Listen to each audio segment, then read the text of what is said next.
सुनेत्रा पवारांसाठी फडणवीसांनी एक महत्त्वाची बैठक बोलावलेली आहे।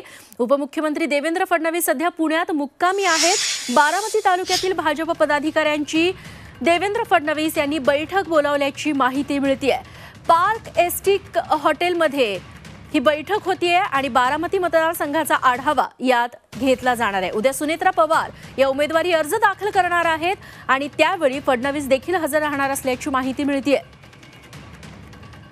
अरुण मेहत्रे आमचे पुण्याचे प्रतिनिधी आता आपल्या सोबत आहेत। अरुण, या बैठकीचा नेमका अजेंडा काय? फडणवीस काय मार्गदर्शन करू शकतात?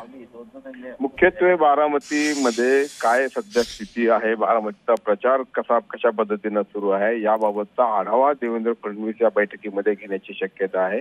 संबंध महाराष्ट्राचं लक्ष बारामतीकडे लागून आहे। चुरशीची लढत या ठिकाणी होणार आहे। सुनेत्रा पवार विरुद्ध सुप्रिया सुळे अशी लढत आहे आणि अशा उमेदवार असलेल्या सुनेत्रा पवार यांना अधिकाधिक त्यांचा प्रचार कसा होईल, त्यांना अधिकाधिक मताधिक्य कसं मिळेल या दृष्टिकोनातून सगळेच प्रयत्न करतात आणि देवेंद्र फडणवीस हे देखील यामध्ये विशेष लक्ष घालून आहेत आणि म्हणूनच आज त्यांनी पुण्यामध्ये बारामतीच्या भाजपच्या पदाधिकाऱ्यांची बैठक बोलवली आहे। ते कार्यकर्त्यांना काय सूचना देतात आणि पुढच्या प्रचारासाठीची काय रणनीती ठरवतात हे या बैठकीत ठरेल।